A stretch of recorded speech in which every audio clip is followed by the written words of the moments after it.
আসসালামু আলাইকুম বন্ধুরা, ফিল্মি দুনিয়া চ্যানেলে আপনাদের স্বাগতম। আজকের ভিডিওতে আপনাদের জানাবো বাংলাদেশের একসময়ের দুই জনপ্রিয় চিত্র পরিচালক আজিজ আহমেদ বাবুল এবং জিল্লুর রহমান পরিচালিত সকল সিনেমার তালিকা। প্রথমে রয়েছেন চিত্র পরিচালক জিল্লুর রহমান সাহেব। ওনার জন্ম 1948 সালে ময়মনসিংহের ফুলপুরে। চলচ্চিত্রে ওনার গুরু হচ্ছেন বিখ্যাত পরিচালক নারায়ণ ঘোষ মিতা। ওনার পরিচালিত 1970 সালে দ্বীপ নেভে নাই সিনেমাতে তিনি সর্বপ্রথম সহকারী পরিচালক হিসেবে কাজ করেন।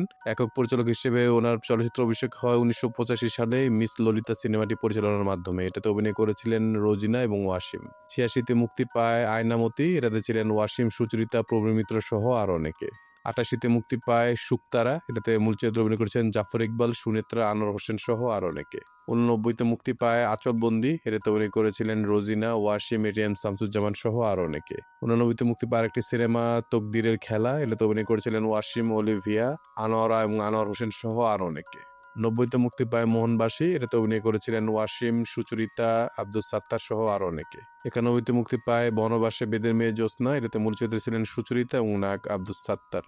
94তে মুক্তি পায় ডিস্কো বাইদানি, এটাতে মূল চরিত্রে ছিলেন রোজিনা, সাথে ছিলেন জসিম, মান্না এবং কবিতা। 96তে মুক্তি পায় গরিবের ওস্তাদ, এটাতে ছিলেন জসিম, শাবানা, বাপ্পারাজ এবং শাবনাজ। 97তে মুক্তি পায় টাইগার, এটাতে ছিলেন জসিম, ববিতা, শাহিন আলম সহ আরও অনেকে। 98তে মুক্তি পায় সত্যের সংগ্রাম, এটাতে অভিনয় করেছিলেন নায়ক মান্না, অরুণা বিশ্বাস, শবনম পারভিন সহ আর অনেকে। 2000 সালে মুক্তি পায় বাবা মাস্তান, এটাতে মূল চরিত্রে ছিলেন মান্না, সাথে ছিলেন অমিত হাসান, শাহনাজ, ববিতা সহ আরো অনেকে। 2001-এ মুক্তি পায় ইমানদার মাস্তান, এটাতে অভিনয় করেছিলেন নায়করাজ আব্দুর রাজ্জাক, মান্না, মাহিমা এবং অমিত হাসান। 2003-এ মুক্তি পায় স্বপ্নের ভালোবাসা, অভিনয় করেছেন নায়করাজ আব্দুর রাজ্জাক, রিয়াজ, শাবনূর এবং শাহানূর।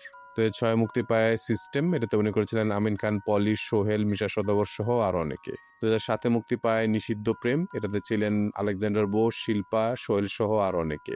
2008-এ মুক্তি পায় আক্কেল আলীর নির্বাচন, এটাতে ছিলেন এটিএম শামসুজ্জামান, শিমলা এবং আখম হাসান সহ আরো অনেকে। এটা ছিল জিল্লুর রহমান পরিচালিত এবং মুক্তিপ্রাপ্ত সর্বশেষ সিনেমা। জিল্লুর রহমান পরিচালিত মোট সিনেমার সংখ্যা হচ্ছে 17টি। তারপর হচ্ছেন একজন গুণী নির্মাতা আজিজ আহমেদ বাবুল সাহেব। ওনার জন্ম 1959 সালে টাঙ্গাইলের মির্জাপুরে। উনি ছিলেন জনপ্রিয় অভিনেত্রী জাহানারা ভূঁইয়া ম্যাডামের ছোট ভাই এবং বিখ্যাত পরিচালক সিরাজুল ইসলাম ভূঁইয়া ছিলেন ওনার ভগ্নিপতি। তারই হাত ধরে মূলত তিনি সহকারী পরিচালক হিসেবে সিনেমাতে কর্মজীবন শুরু করেন। একক পরিচালক হিসেবে ওনার চলচ্চিত্র অভিষেক হয় 1995 সালে দোস্ত আমার দুশমন সিনেমাটি পরিচালনার মাধ্যমে। এতে অভিনয় করেছিলেন আমিন খান, অমিত হাসান, শিল্পী, নিশি সহ আরো অনেকে। 96-তে মুক্তি পায় স্নেহের প্রতিদান, এতে অভিনয় করেছিলেন রাজীব, ইলাস কাঞ্চন, দিতি সহ আরো অনেকে। 97-তে মুক্তি পায় হাতিয়ার, মূল চরিত্রগুলো ছিলেন মান্না এবং শানু।